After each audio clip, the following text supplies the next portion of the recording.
Hi everyone, Alicia here. You're probably wondering why this video is starting with a TikTok, but it's because this video was inspired by that TikTok. Here, this is content of me painting digitally without using line art, which I usually do. I was trying to replicate the painting style of Suishita, but I also wanted to challenge myself by not giving myself a strict guideline. I kind of skipped the process in this TikTok, so I wanted to go over it and just explain what went on behind the scenes for this piece. So let's get right into it then.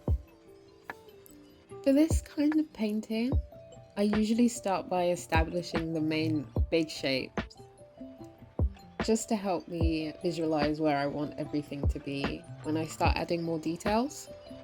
As you can see here, I start with the head.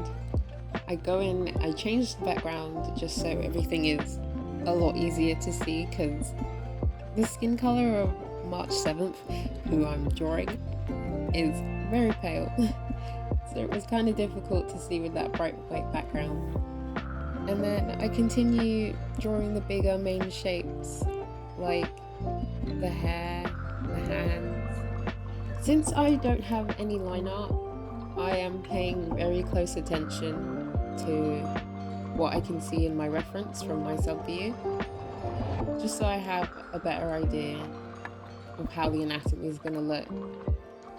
For a process like this, it's a lot of trusting the process. Because you don't really know what's going on, you're creating these odd kind of blobs where you think things should be, and then you keep going over and painting on top of the piece and you're like, oh gosh, what was going on here? But as I said before, it was a challenge for me. I wanted to try something different, a little bit more freeing, because I'm not the biggest fan of line art. I've said multiple times before, it stresses me out. I prefer sketching, getting down my ideas, and then colouring. But line art is the thing that goes in between the two, and it has to be done for them both to be successful, so... Well, I guess it doesn't have to be done. Line art isn't something you have to do. And that's where I developed this style where I can kind of cheat, but I end up putting in like vague line art anyways. So am I winning? Who knows?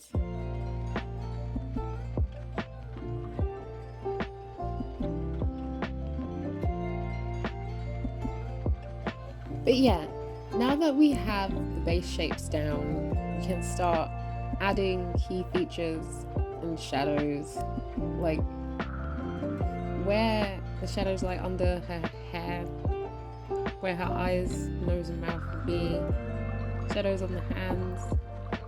I've used this similar method in a piece before, I'll show it now, but it really helps just to get started before going in adding minute details.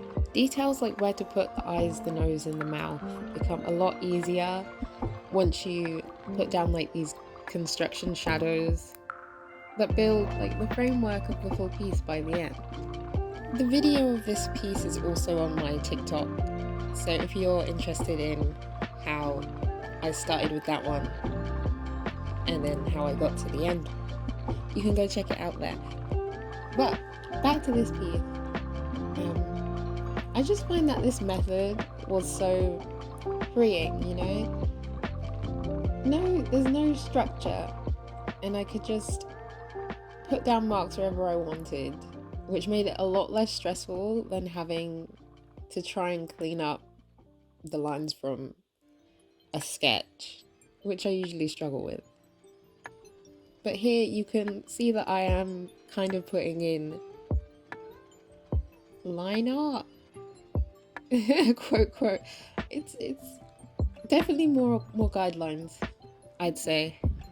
And just to fall back on what I said before, I guess it's not making marks wherever I want, it's having the ability to make a mark the way I want then, and then going back to look over it and be like, okay, this is how I'm gonna fix it. Time to make more new marks and draw on top of it so it looks better. And I think I prefer that way of working sometimes.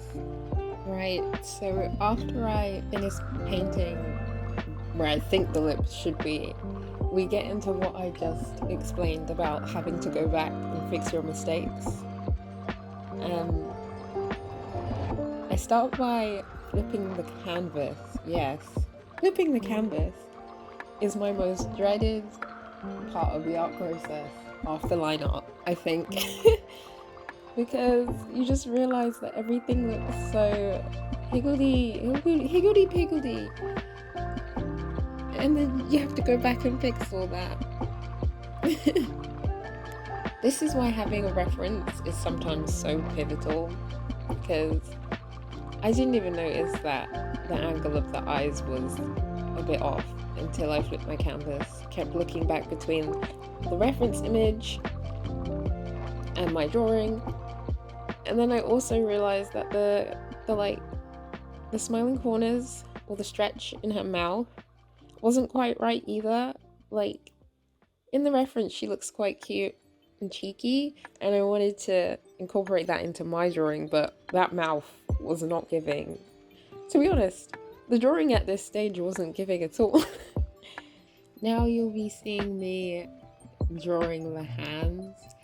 I forgot to screen record this part, oddly, but yes, I'm sure many of you have heard of the artist's struggle of drawing hands. I'm learning, I'm practicing, and as you can see, I'm following a reference. My imagination doesn't know how to draw these hands, but you can see the difference before and after once I've gone into more detail and established the actual shape of the fingers. It looks a lot better. Now that we've got the hands out of the way, we can focus on the facial features and making March pretty and cute. I add some eyelashes in a darker colour to make them stand out, some red around the eyes to replicate like makeup. I finally get around to colouring and getting rid of that cursed forehead at this stage as well. Oh my gosh. And then we can start adding details to the hair. This was a very slow part of the process. I think it's because for the base colours, when I started this piece, I didn't realise how dark the pink was I used to map out the shape of March's hair. So I had to work in reverse for me. Like, I say I start with shadows, but for this I had to highlight in the lighter colour to show the actual colour of March's hair. At this stage, I also go around clearing up the actual shapes her hair's supposed to make. Like, there were a few angular lines which didn't look very natural before, but I erased the edges and smoothed them out. Then I get to adding more stray hairs and the shadows. Stray hairs and wispy bits when I'm rendering hair is just so fun for me. I think it's because it has like this chaotic kind of a flyaway nature to it. I don't know how to explain it. It's just really satisfying for me to add whenever I can to a piece. Okay, now that we're done with the hair, we can see that March is still kind of looking like a ghost. So it's time to add the blush, get some nice healthy skin tones in her complexion. This is another really fun and satisfying part of the art process for me, just because blending out color, it just feels right. But yeah, as you can see, the placement might look pretty random, but I am trying to follow along with the reference as much as I can, just so everything looks like it's in the right place in terms of color I find that it can be quite difficult to get a balance sometimes. Like, you don't want to blend away the color, but you also don't want it to stand out too much. And that's where adjusting the opacity of the layer becomes really handy. Since we are coming up to the end of the video now, I'd appreciate some feedback on this kind of setup for a video. Like, some of it you can see me actually drawing in real time, and other bits are taken from a hyperlapse, time-lapse of the art process. Just let me know what you think. It'll be really useful for future videos. But anyways, after this I render the clothes. Basically the same process. I start with shadows, try and emphasize the highlights with brighter color. I add some colors that are originally in March's hair to the shirt as well, just to add a bit of, I don't know, spice.